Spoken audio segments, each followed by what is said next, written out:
Welcome to Untangle, the podcast from 5-Star App Meditation Studio and Muse, the brain-sensing headband that gives you feedback on your meditation practice. I'm Patricia Karpus, co-founder of Meditation Studio and your host on Untangle, along with my co-host, Muse founder, Ariel Garten. This month, we're focusing on happiness. What is it? How do you invite more of it into your life?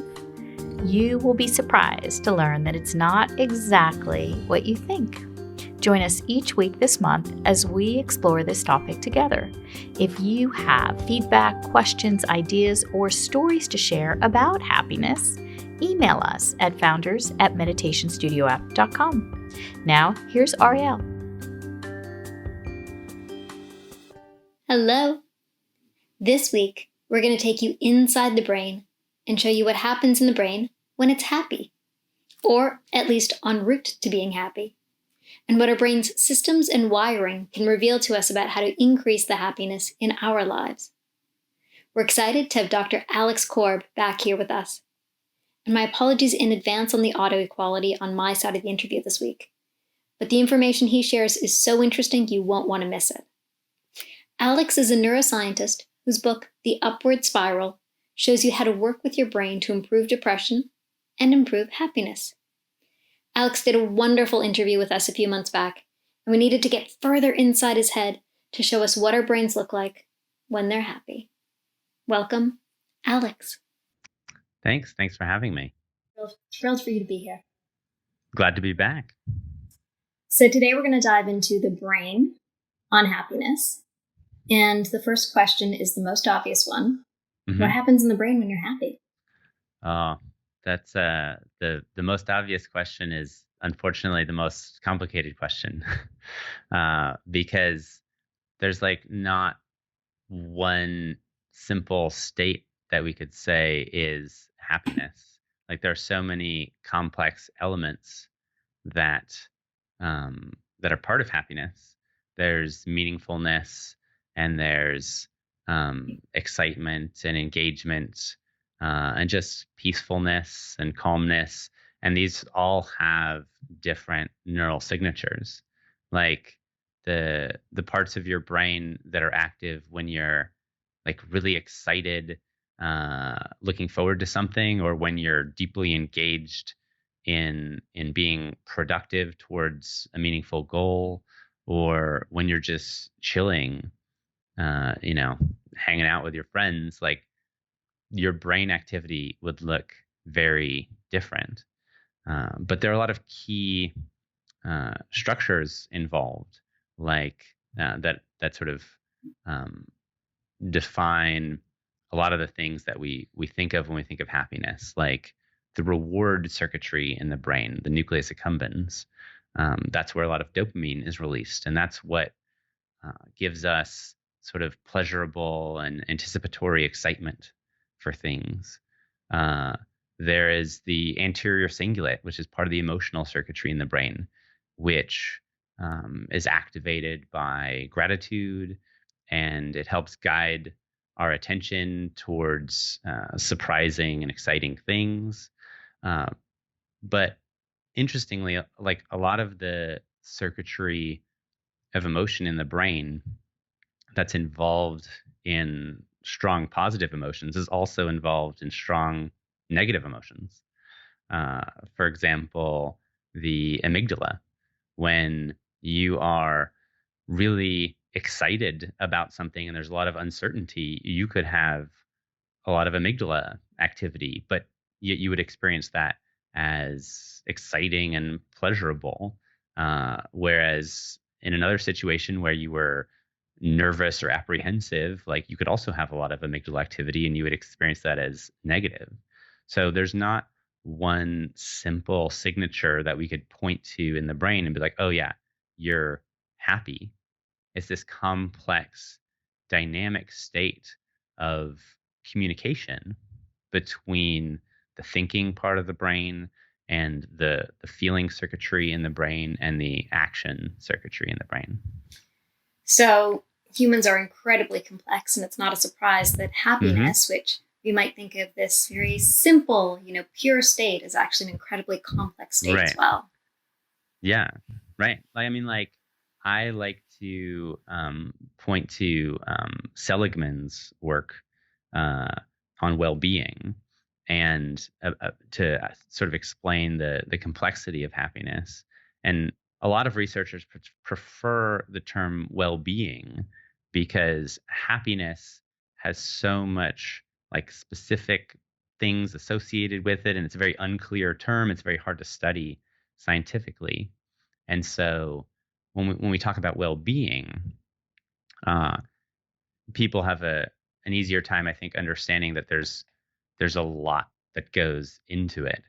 So sometimes what people mean when they say happiness is positive emotions.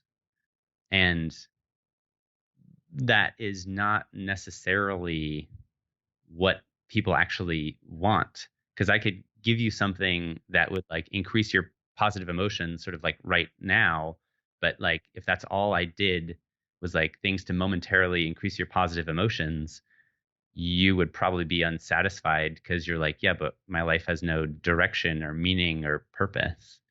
So like a lot of times when people use the word happiness, they what they I think they mean is something that I refer to as spring break happiness, which is the excitement that you feel like, "Oh, I'm going to go to uh, Cancun, or I'm going to go somewhere, whatever, hanging out with all my friends, and we're just going to like stay up late and drink and like sleep till whenever, and whenever we wake up, we're going to do whatever we want." It's going to And be awesome. Whatever it is, it's exactly, awesome. exactly. And the thing about spring break happiness is that if that was your entire life, most people would not be happy. Like, well, if all you did was just like sit around all day and like it didn't matter when you got up or went to sleep, and then you just like went to the bars and drank a lot, like it's only fun because it's a break from our regular schedule and our regular responsibilities. And if you were sort of there for 2 weeks, 3 weeks, 4 weeks, like at some point you would get tired probably of uh, going out and doing all these supposedly fun things all the time. And uh, one thing that would help sustain your happiness during that time would be like, well, if you were there with people that you really cared about, because relationships are an important part of happiness. But like the things that people think will bring them momentary happiness are not necessarily the things that will sustain it over time. And that, I think, is one of the reasons that people feel stuck, is because they're biasing all their efforts and energy towards like making themselves feel happier right now. And sometimes that is actually at the expense of their sort of long-term well-being. And so when your actions and habits are good for you in the short term, but bad for you in the long term, we call those bad habits. And when they are good for you in the short term and good for you in the long term, then we call those good habits. Uh, but the habit part of the brain actually doesn't make a distinction really between that. And that's one of the things that people don't realize, that a lot of times we feel stuck in these sort of bad habits is because they're actually benefiting us in the short term. Like if you have a problem with, drinking, for example, there's nothing wrong with, having a beer to relax. But if that's the only way that you relax, well, then you might have a drinking problem. Uh, and that's complicated because at any given point in time, you could be like, well, like, yes, doing this thing is going to make me feel better, 10 seconds from now. But that is not what's going to necessarily lead to your long-term well-being. It sounds like these kind of bad habits, things that are good for us in the short term, are dominated by novelty. So novelty is a really easy way to make yourself happy. Yes, and being on right. spring break, everything is always novel. So you have, Yeah. flush of dopamine, like flush of reward Yes. system, flush of novelty Exactly. systems. Yeah. And that's why drinking in the short term feels really great, because it's rewarding. You get like the dopamine reward. It becomes addictive. It's the same dopamine system that's causing you to be addicted. So like novelty, new things affect the reward system, the nucleus accumbens specifically, more than old things. It's like, that's why like your first kiss is like so exciting, like it was new, totally new. And why, sometimes if you're in a relationship for a long time, like, oh, someone else with a hot face or body, like, oh, they can seem appealing, just because like our brain is sort of wired to release more dopamine to new things. But dopamine is not happiness. Like, it's an important component to happiness. Like, yes, at some point, like, you need a little bit of variety and excitement in your life, but you can't think that, like, well, if all you have is variety and excitement, you're not going to be quote unquote happy. Like, a long-term meaningful relationship, like being married to someone, is really beneficial to your happiness and long-term well-being.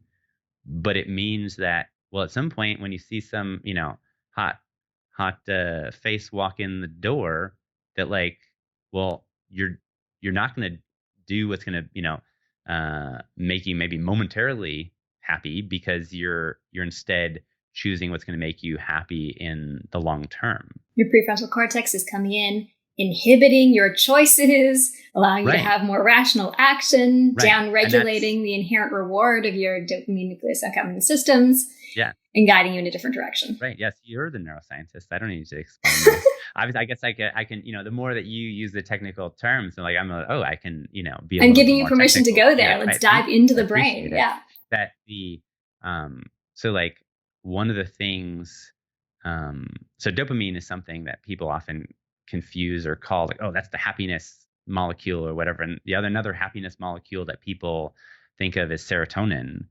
And like, well, these things are all important components to happiness, but it requires like really sustainable happiness and authentic happiness and long-term well-being, like require these things to be in sort of a dynamic balance. That's why it's not like a specific state of the brain.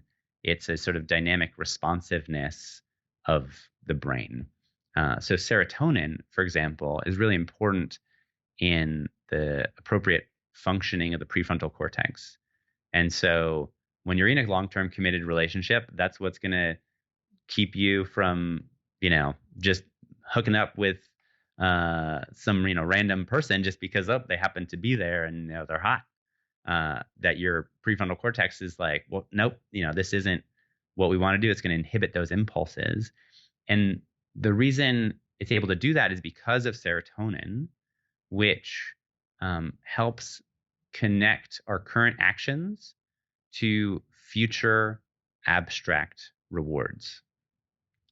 Wow. Let's break that down. Yes, right. That's what I was going to do. So like dopamine is something that you release when you complete something rewarding, or in anticipation of receiving that reward.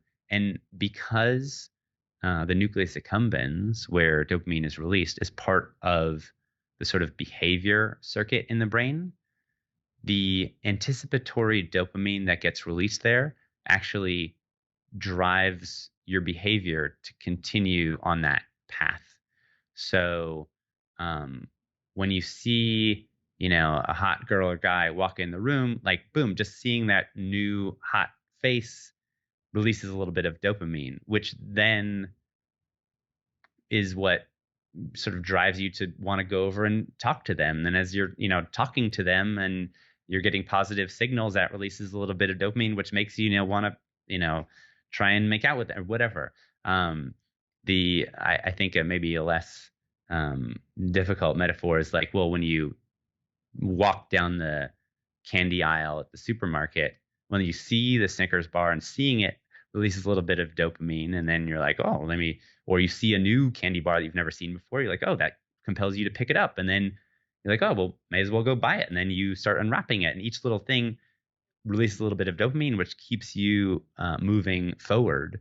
And that can be really helpful to completing difficult goals, right? Like if you were running a marathon, like, well, each time you pass a mile marker, you get a little boost of dopamine, which keeps you going on. That keeps you going down this this path to complete this like long-term goal.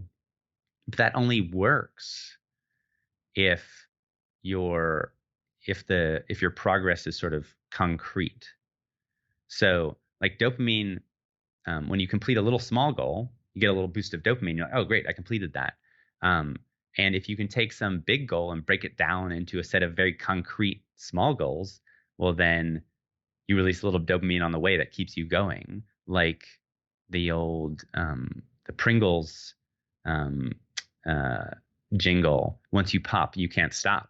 But like you take the first bite and you're like, oh, that's a little bit delicious, releases a little bit of dopamine, but not entirely satisfying. And then you're like, well, I'm going to have another one. And like each chip is like releases a little bit of dopamine, which then you're like, a third of the way through the box. And you're like, oh, I'm making progress. And then you want to. Progress is rewarding. Yes. Exactly. Progress is rewarding because once you finish the whole jar or the box or whatever, then you're going to release another burst of dopamine because that's what dopamine, another thing that dopamine gets released by, just by completing something. Just as a tangent, if you want to help, not eat so much food, like we'll pour the chips into a bowl because then you get to finish the bowl and you get a little boost of extra dopamine when you finish something. But that's all related to like very concrete things in your life.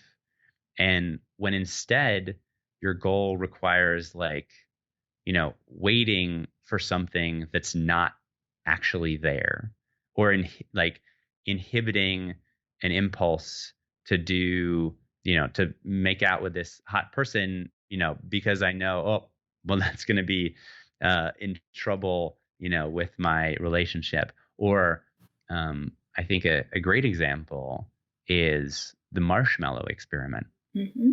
Are you familiar with that? With like Absolutely. 4-year-olds? 2, 3-year-olds have marshmallows. How long can you let the marshmallows sit there until you eat it? Can you delay your gratification? You can have one marshmallow now or 2 marshmallows later if you don't eat it now. And the reason why that's difficult is because the one marshmallow is sitting right there in front of you. It is very concrete. And you are releasing dopamine, anticipating eating that, and you want to eat that, and that dopamine is kind of forcing you, almost feeling compelled to eat it. So why could you not eat it? How could you avoid that? Well, there's a second marshmallow, but the problem is that second marshmallow doesn't actually exist. It's this theoretical second marshmallow that might exist in the future. And the only way, and so what you ideally want is to have your actions be guided not by this marshmallow that's sitting in front of you, but by this theoretical abstract idea of a second marshmallow that will happen sometime in the future. And in order to change your actions in the present to be like guided by that abstract marshmallow, you need serotonin, because the serotonin is going to connect your current actions to that abstract reward. If you can see the reward right in front of you, and you just need to like work hard to get there, that can just like rely on dopamine. But if you need to have sort of delay of gratification and work hard towards something that you like can't really see, then you need serotonin to interact with that dopamine to help you work there. And when it comes to happiness, like these things have to be in balance because sometimes like you just need to, do what's fun and like do whatever you want. Like on spring break, marshmallow. Eat the marshmallow, right? That's what you would do on spring break. That's what happens in Vegas. You just give into your vices, fun. But like if giving into those vices is your only way that you go through life, well, then you're probably going to be stuck in this pattern where you're not on any meaningful path or not, making progress towards valued goals. And that's important too. And we need to have those in balance. So this is super fascinating. If dopamine is the thing that causes you to take the thing that's in front of you and not delay your gratification, and serotonin somehow magically can allow you to exercise the part of you that can inhibit and actually get later goals rather than the goals in front of you, how's the serotonin doing that? What is the interaction, if we know? Mm-hmm. Well, it's modulating the dopamine system because serotonin and dopamine interact. So, like when I see the marshmallow, releases a little bit of dopamine in my nucleus accumbens, and that makes me want to like reach for the marshmallow. And so, like reaching for the marshmallow would start to release more dopamine because like I'm anticipating actually eating the marshmallow. Serotonin allows me to release dopamine by not reaching for the marshmallow. It connects that action like, no, I'm going to put my hand in my pocket. And because I know that that's going to lead to dopamine in the future, or like, well, now I'm making progress towards that other goal, that abstract goal of the second future marshmallow. And that can sort of override the immediacy of this present goal.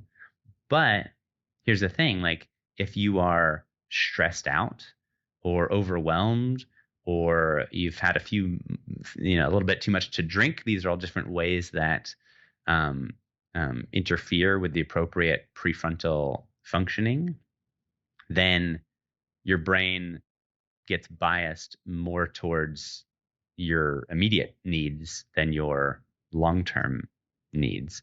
And that unfortunately gets in the way of your long-term well-being, because sometimes we make choices that just sort of help us feel better right now at the expense of how we're going to feel later.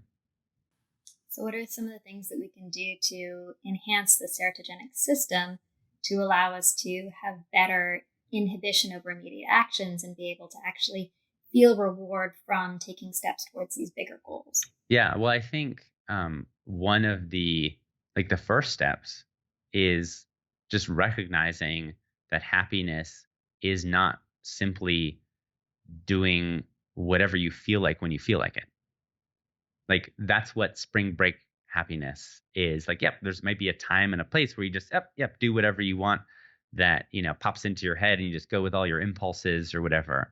That is an important component to happiness to have sometimes, but that it can't.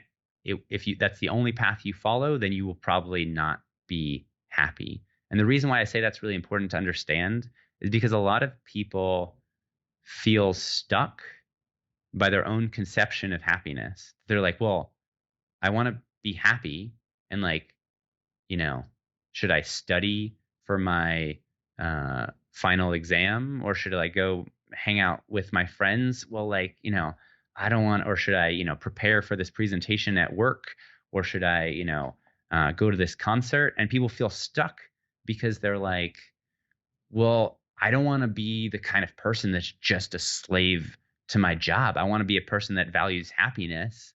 And so they do the thing that benefits them in the short term.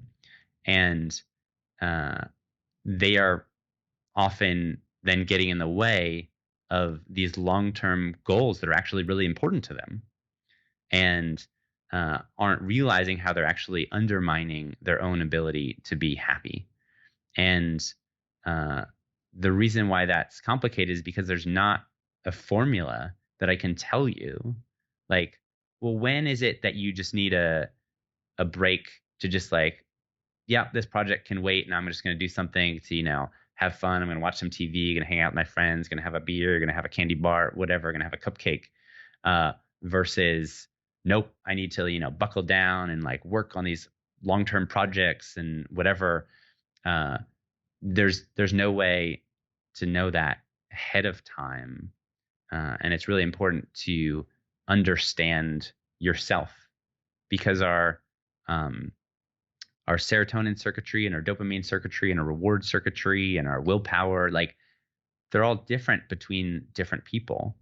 So if you are the kind of person who is always doing, whatever is most immediately pleasurable, well, then your long-term happiness could probably benefit from a little bit more discipline and structure and thinking about your long-term goals and what's important to you. Whereas if you're the kind of person that's like, nope, I'm always, focused on the long term, and no, I'm going to avoid all those impulses. Well, then your happiness could probably be improved by, just going with the flow more and like listening to your immediate needs and giving into those impulses sometimes. So I think the idea of holding out is partially celebrated in a new meme going around the internet. JOMO, JOMO, joy of missing out. Right. So most of us experience FOMO, which is that sensation of like, oh my God, I would be happier if I was there. Right. They're all having fun and I want to have fun too. I'm not there, therefore I'm sad, not happy. Yeah. And the new celebration of JOMO is, you know what? I'm choosing to not be there. I'm choosing to be happy to be not be there. Right. I'm choosing to be happy by not being there. Right. And so we're getting a little dopamine reward hit for like, yay, good for you. You're not being there. This is a great thing. Right. Because it's a choice. And it's not like one of the important things to remember about happiness. It's not like what you do so much that like makes you happy. It's why you do it. Because people are like, well, I could go to the concert, I could not go to the concert.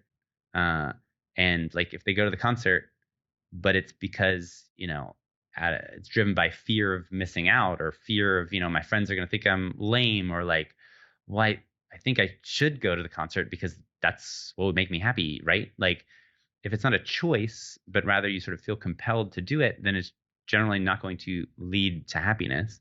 And staying home, just staying home isn't necessarily going to lead to happiness or not lead to happiness. It's why are you staying home?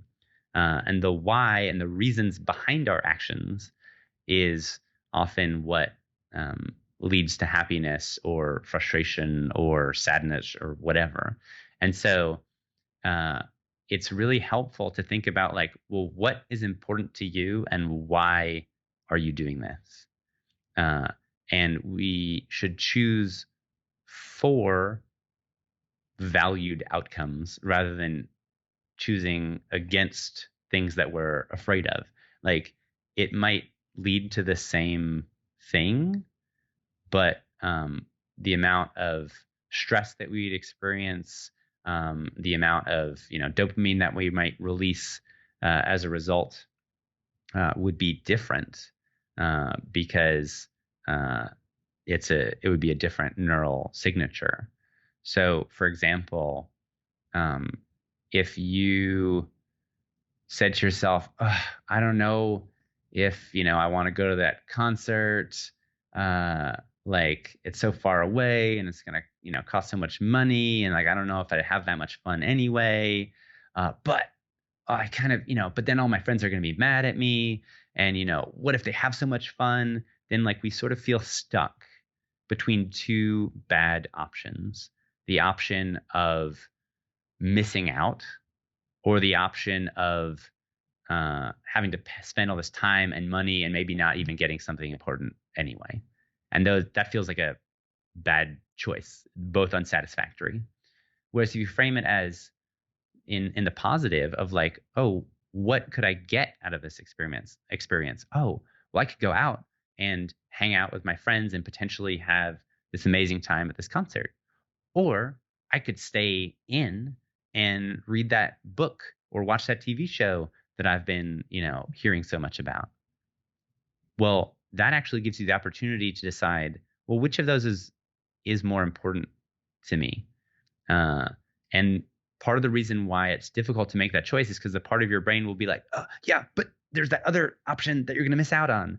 And you sort of have to accept that, like, yeah, any choice that you make, you will miss out on something else that you didn't take. But the more that you focus on what you are missing out on, the more unsatisfied you'll be with your life. And the more you realize like, no, I am choosing this thing because it is important to me, then you will have a more satisfying life. And as long as you are being honest with yourself about what actually is more important to you at that moment, then it's more conducive to happiness.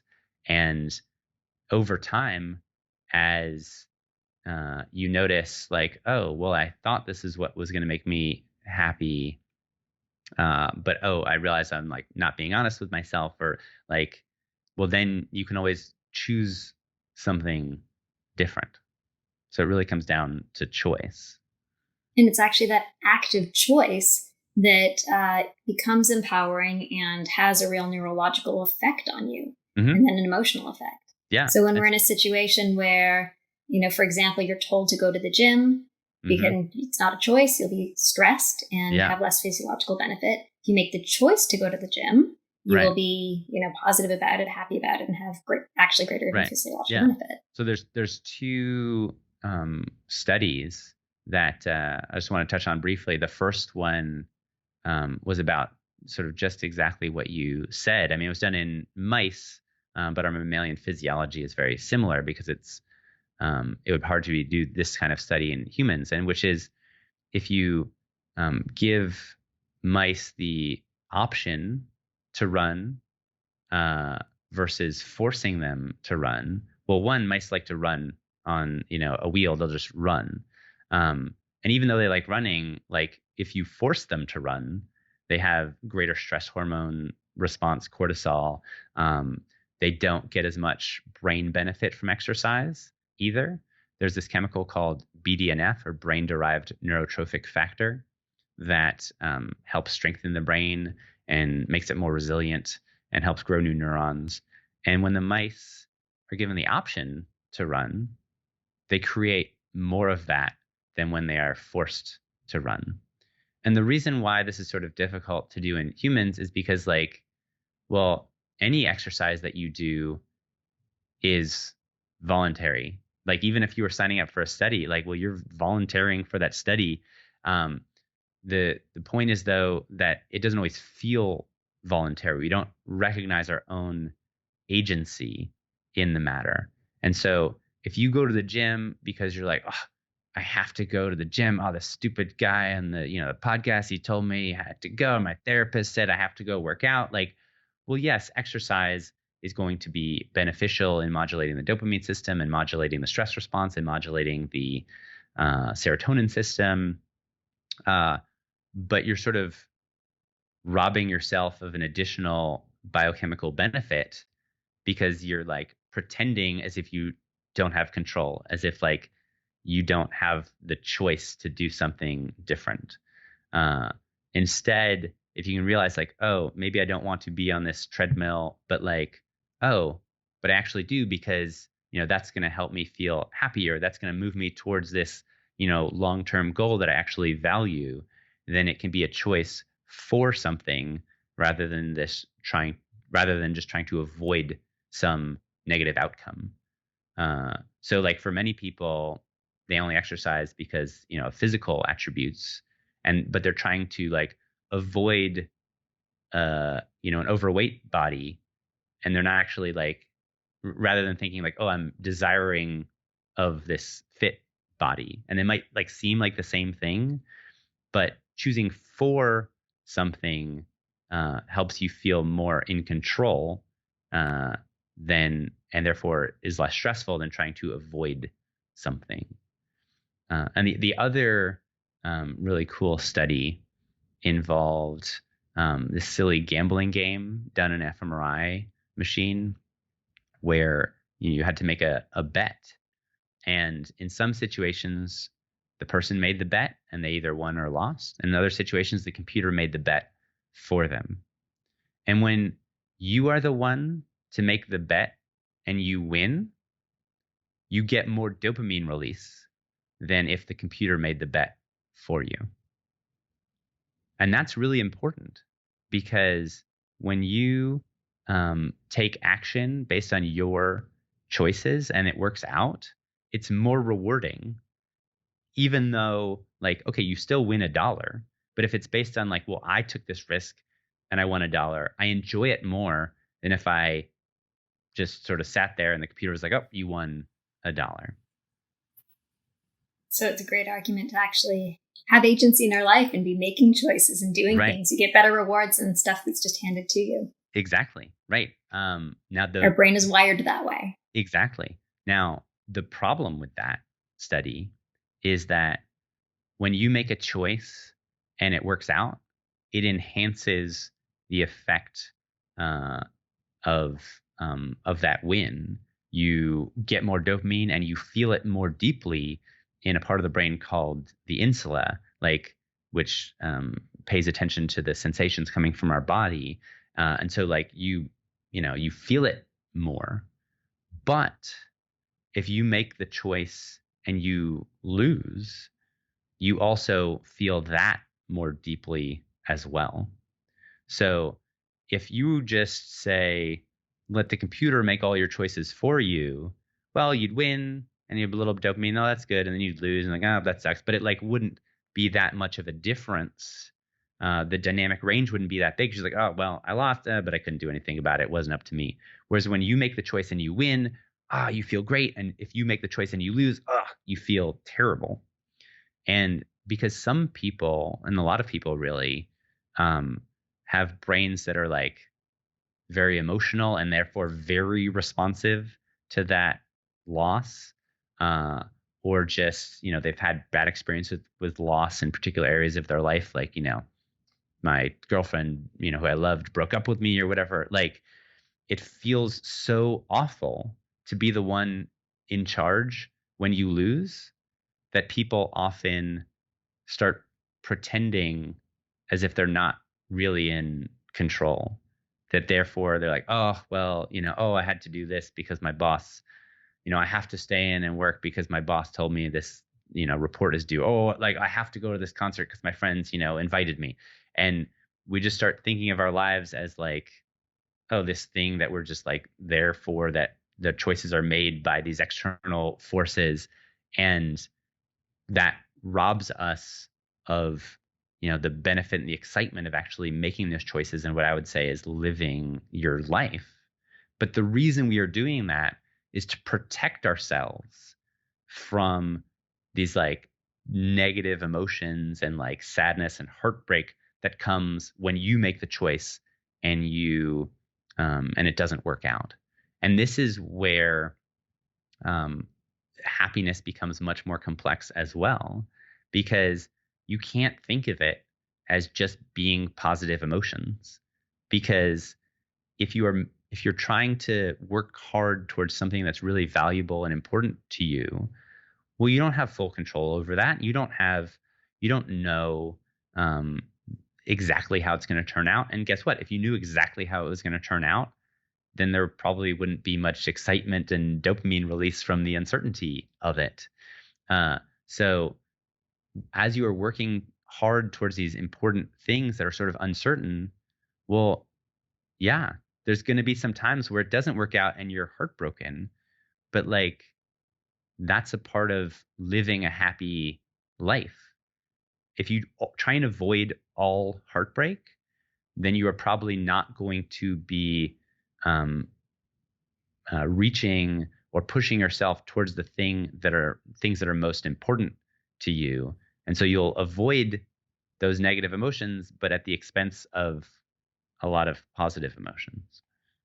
That's really interesting. And, possibly for people who hear this, it's sort of contextualizing what some people experience, which is, oh, I didn't realize that I'm giving away my responsibility, so I don't have to do badly, so I don't have to feel bad.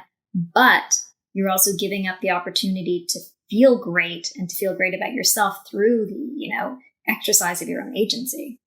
And so I think that's why mindfulness becomes such an appealing practice to people, and meditation, because it's a way to help you deal with the negative in your life so that you can live fully through the positive and the negative. Yes. And when you're able to sit with the negative, have it happen, have it, rise, fall, move through you, suck, move on. And then it also gives you the capacity to experience greater joy. Yes, no, definitely. I think one of the biggest problems with negative emotions is that as soon as we try and do something to fix them, well, we're often very successful. Like oh, I don't like the way I'm feeling. I'm stressed after work. I'm going to have a beer, or like, I'm just going to watch TV. Like anything that you do to like distract yourself from feeling the negative emotion, well, like, yep, it's going to have a little bit of dopamine because like, great, I don't have to think about that negative emotion. And sometimes that's the appropriate response because like, whatever, you just like had a bad day, or you just, your emotions fluctuate randomly all the time. So sometimes it's just a random negative emotion, and the easiest way to deal with it is distracting yourself from it. The problem comes when the only way that you deal with negative emotions is to distract yourself from it, because it it's not going to make the negative emotions go away. It's just going to make you feel like, oh my God, I can't deal with this feeling. I have to do something. And therefore, whatever you do no longer becomes a choice. Like, you have to drink that beer in order to avoid these negative emotions. You have to watch that TV show, because as soon as you stop distracting yourself, then you're going to experience the negative emotions. And that starts to become ingrained in the habit part of the brain. And so the emotional circuitry in the brain, the limbic system, will just start to, activate, and your stress response will start to go up. And that will just trigger the habit part of the brain, the dorsal striatum, to just, oh, okay, take this action to deal with that emotion. And that can all sort of happen outside of your conscious awareness, even, or your sense of control, because the habit part of the brain will just take over. And so we can almost live on autopilot. That like, oh, we start to feel things, and then we automatically, do something to deal with that emotion, but we don't have a sense that, oh, I'm the one in control. Now, if those are habits that you have chosen intentionally, and that are leading you towards valued goals, and that are leading, towards your long-term well-being, well, then that's good. You've trained your brain well to deal with your emotions. But a lot of times, the specific habits that we pick up, well, they just sort of maybe helped us at one part in our life previously, and now we just sort of feel compelled to do them even though they're not helping us anymore, and we sort of feel stuck in them. Or they just, we randomly happen to do them, and like, but I mean, yes, essentially, like, they're not actually getting us where we want to go. And the only way to sort of change that is to become aware of those emotions and make a choice to do something different. And one of the most profound ways to deal with it is to realize, well, you don't have to do anything to deal with these emotions. Emotions are not things that you have to do something about. They often trigger actions and make you feel like you want to do something. But basically, that's your own fear of your own strong emotions. And the more that you avoid those emotions, even if it's through something, like a good habit like exercise, well, the more that you avoid those strong emotions, the more you learn, oh my God, these are something to be avoided. And the only way you unlearn that is to simply allow yourself to experience those emotions, and not try and always reflexively fix them or change them. And as you just experience your emotions, you can learn that, oh, they're not something to be scared of. Or even though it's making me feel compelled, like I want to procrastinate, or I want to watch TV or whatever, like, well, I could do that. It's not saying I can't watch TV. I could do that. Oh, but that's interesting. That's the choice I've been making for the last, 3 months of my life. And it's led me to this place of being stuck. And so, taking some new path that might feel scary, and because there's more uncertainty. And that fear of that unknown is what drives me back to my old habits. And you just sort of have to acknowledge like, oh yeah, that new path is scary. But the one thing I know for certain, that if I continue just doing the way I've always been doing things, then I'm going to be continued to be stuck. And so I just sort of have to accept that, yep, this will, some new path might cause negative emotions, but well, that's the only way forward. And so as we sit with those negative emotions, we train our body to understand that they're actually not scary. So then all of the additional dialogue we have around like, it's emotion goes down, our amygdala calms down, and we're more able to just ride through it. I saw an interesting study that if you simply label your emotions, which is something that we learn to do in meditation, I'm scared, I'm angry, I feel this sensation in my chest. Doing so activates the prefrontal cortex, and the activation of the prefrontal cortex decreases the activity in the amygdala. And simply the act of labeling downregulates the emotional experience. Yeah. So language is this really important feature of the prefrontal cortex. And one of the jobs of the prefrontal cortex is to help regulate the limbic system and the emotional circuitry in the brain. And by using language to describe the emotions that we're feeling, it actually activates the prefrontal cortex in a way that helps to reduce our emotional activity. And so if you are feeling sort of overwhelmed by your emotions, the act of naming them and noticing them will help the prefrontal cortex down regulate them. So a lot of what we've been talking about through all the examples you've given are how you shift your perspective from a negative one, of one being in challenge, of one not having choice, to simply shifting your perspective to a positive one, reframing the experience. Can we talk a little bit about what happens in the brain as we do this reframe to a positive emotion? Since we were talking about mindfulness, I would not say that mindfulness is reframing to a positive emotion. I was referencing, I wasn't referencing the mindfulness sitting with the experience, and mindfulness, you simply sit with the experience, you don't, recognize it differently. But earlier when we were talking about choices, we were talking about shifting perspectives. Yes. So changing your perspective and choosing to focus on, certain parts of reality, or which is really what reframing is. It's the parts of reality that you are choosing to focus on. Now, you can't control the parts of reality that you automatically focus on.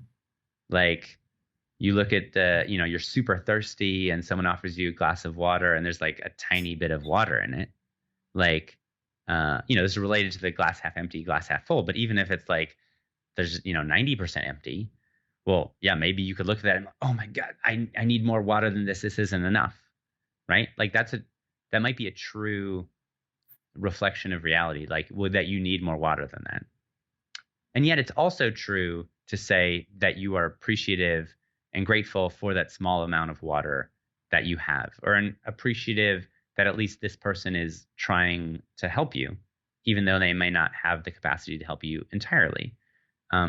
Those are all true parts of reality. It's just like when you're stressed or maybe mistrustful of other people, well, like when this person hands you this tiny bit of glass, you might automatically focus on the fact that it's not enough, or the fact that this person is, being stingy or whatever. And you can't control that. What you can do is notice your own automatic negative reaction, or basically automatic negative framing of reality. And instead, we'll look for the positive parts of reality, basically a different perspective of that same information. And when you first start doing that, it's really hard because we have this automatic habit of like always focusing on the negative, and maybe we've been practicing that our whole lives. And there's many reasons why we would do that, which we can get into if you like. But But when you first try to reframe something in the positive, well, we're activating the prefrontal cortex as we're imagining, okay, what other parts of, the situation am I not seeing here? Or how could I reframe it? And we're using those thinking parts of the brain, and even like trying to do that, even if you don't succeed, is activating that prefrontal cortex. It's basically recognizing, oh, I have a perspective. Like when we say, for example, the world is terrible, like, well, that's your perspective. And it doesn't mean the world might be terrible, the world might not be terrible. But simply recognizing, oh, that is the perspective that I'm having, is helpful, because it doesn't mean you have to know the way the world is. It just gives you the possibility that, oh, maybe things aren't as bad as I think.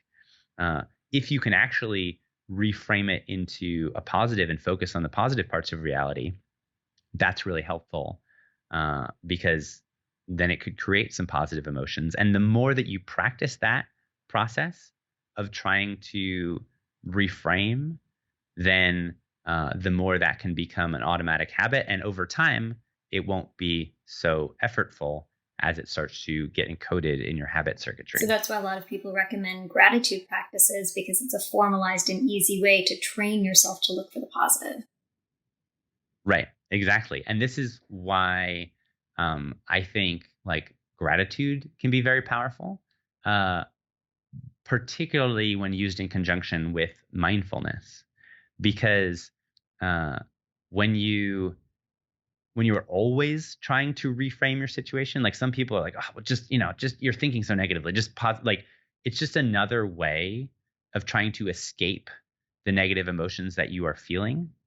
And sure, there's nothing wrong with trying to escape those negative emotions. But again, if you never just allow yourself to experience negative emotions and just accept like, oh, okay, this is just how it is, then you're always going to feel like you have to avoid these negative emotions rather than it being a choice to avoid these negative emotions. You're going to be afraid of them, and you won't have the capacity to simply sit with them. Exactly. And that is that process of growth where you take actions and you make mistakes and you learn more about yourself and the world, and you learn more about what it is that you mean by happiness in your life. So in the happiness lens, there's lots of Khalil Gibran probably has quite a number of quotes about how you have to truly feel sadness in order to feel happiness, or difficult emotions are the reflection of the positive emotions. They're two sides of the same coin.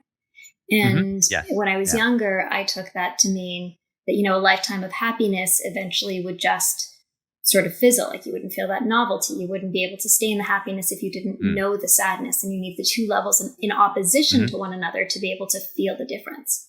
And what you're saying is, yes, there might be that experience, but there's this other experience of going through life, and in order to achieve happiness, being able to take the risks which will lead you there, make a set of choices that may in some days lead to happiness, may in some days be wrong, be able to sit with the negative emotions and not avoid, be able, have to have the failures that you inevitably will come into when you try to live a life of happiness and make choices in happiness. And that is what will ultimately allow you to have happiness.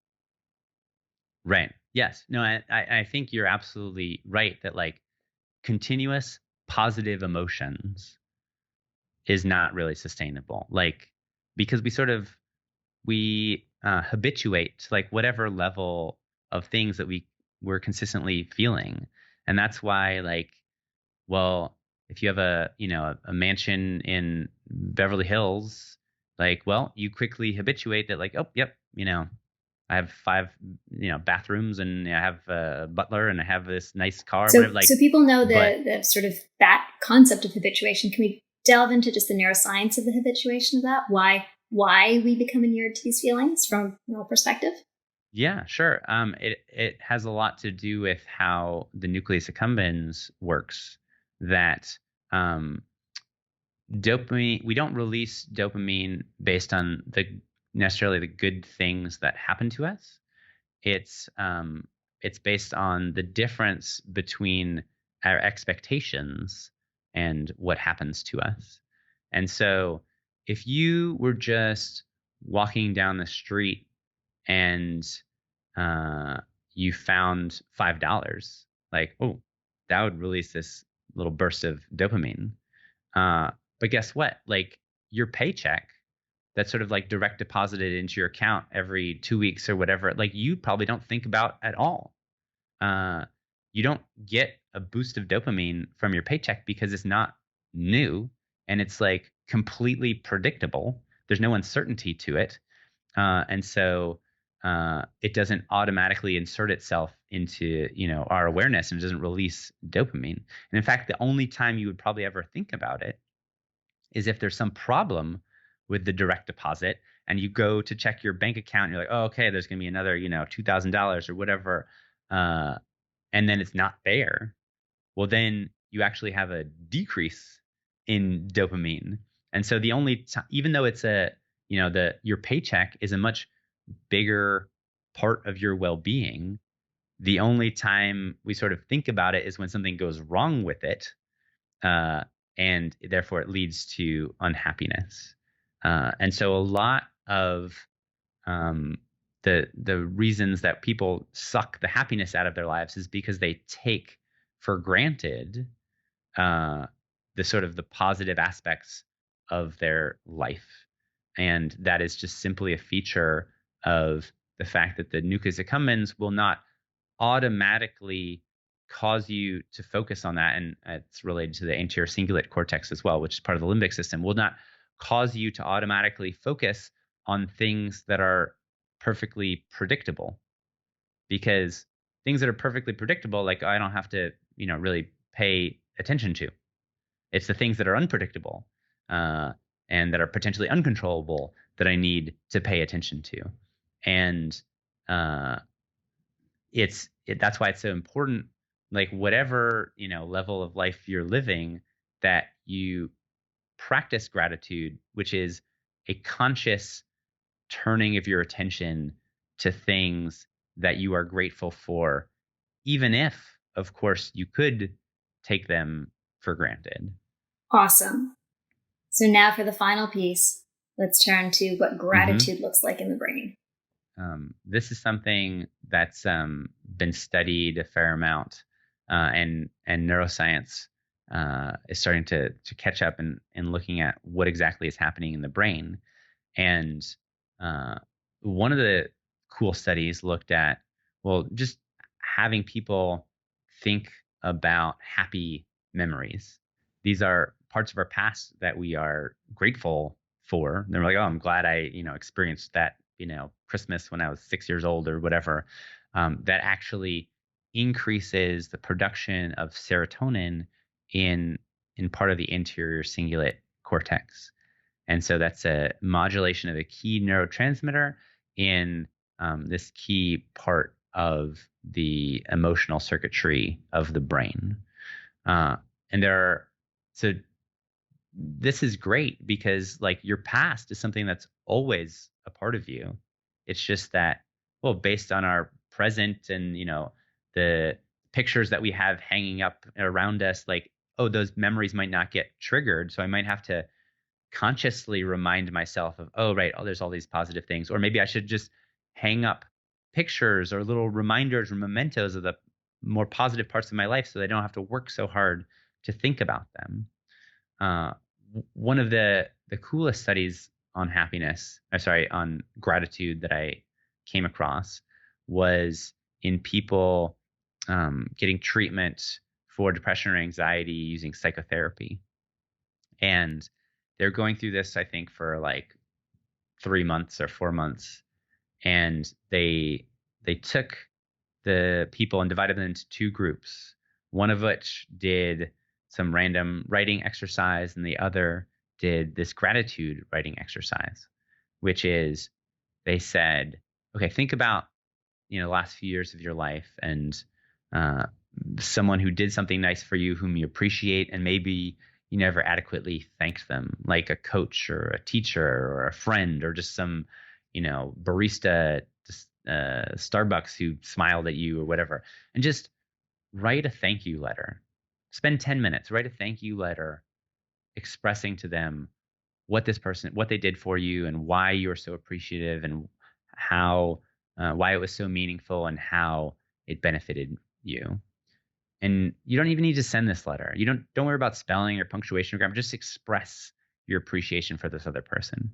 And this gratitude group, they just were asked to do this 3 times, once a week for 3 weeks. And that was the only difference between the 2 groups. And then 3 months later, they stuck them inside an fMRI machine. This is, 3 months after just doing this, little letter writing thing. And they had them play a game in which this little gratitude game inside the MRI machine where they got to, I think, donate money based on how grateful they were or whatever. And the people who had done this gratitude exercise, who had expressed the appreciation to the people in their lives whom they were thankful for, they actually had greater anterior cingulate activity in response to these positive events in the gratitude game.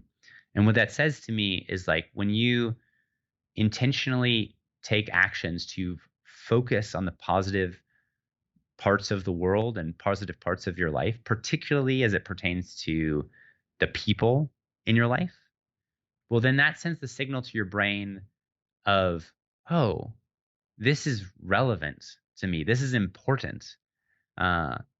And that can change how your brain perceives the world and responds to the world.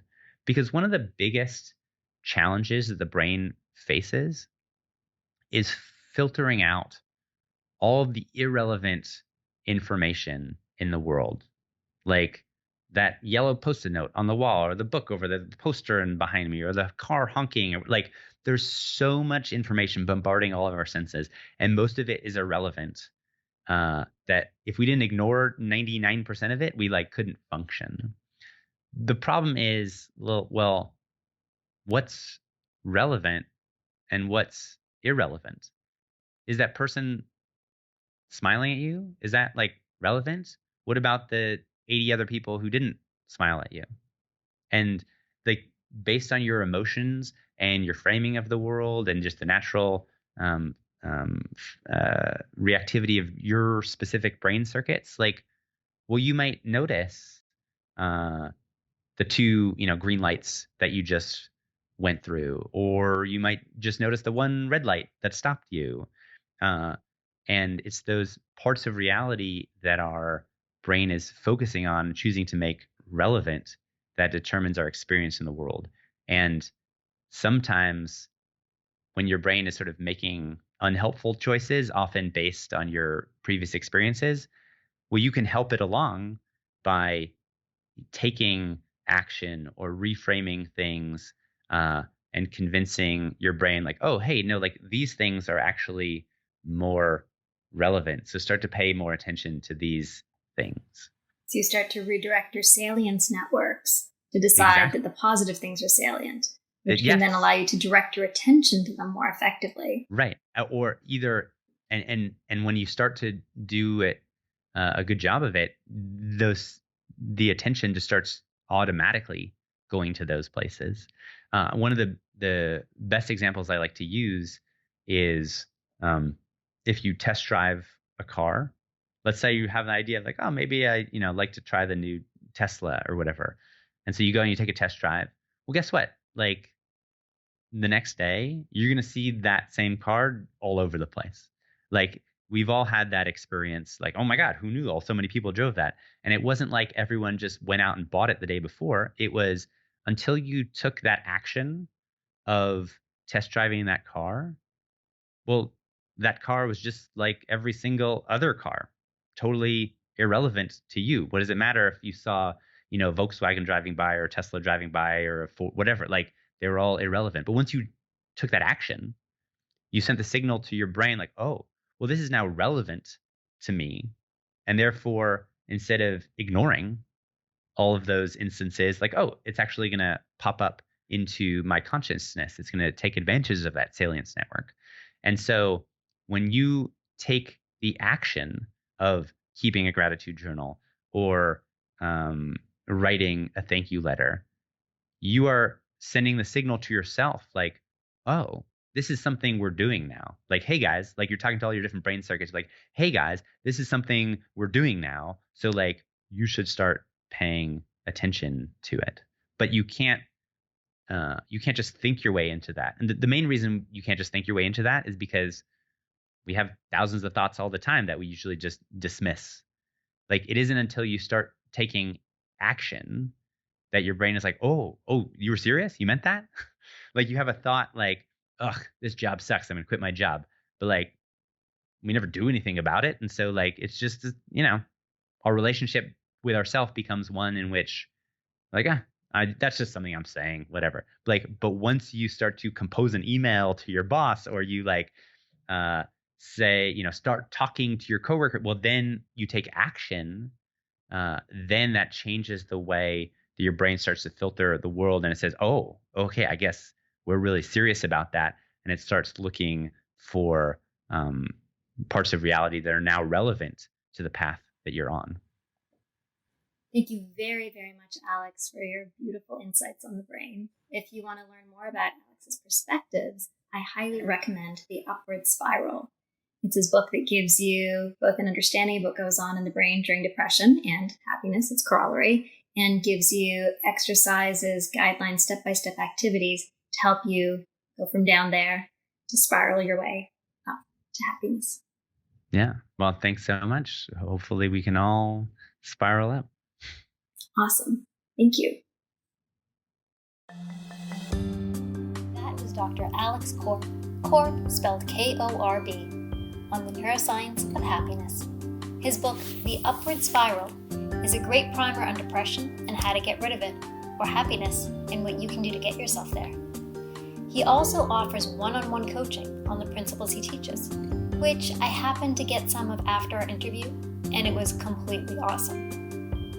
In our interview, we also talked about meditation, and if you're looking to start or enhance your practice, Muse, the brain sensing headband, gives you real-time feedback on your brain while you meditate, to quickly show you how to get into that state of calm, focused attention. It's used by hundreds of thousands of people regularly, including clinicians at Mayo Clinic, Olympic medal-winning athletes, high-performing CEOs, and moms and dads and families and more. If you're curious about Muse, find out more at choosemuse.com, and you can use the discount code UNTANGLE15. Next week, Patricia will be back with the next installment of our series on happiness.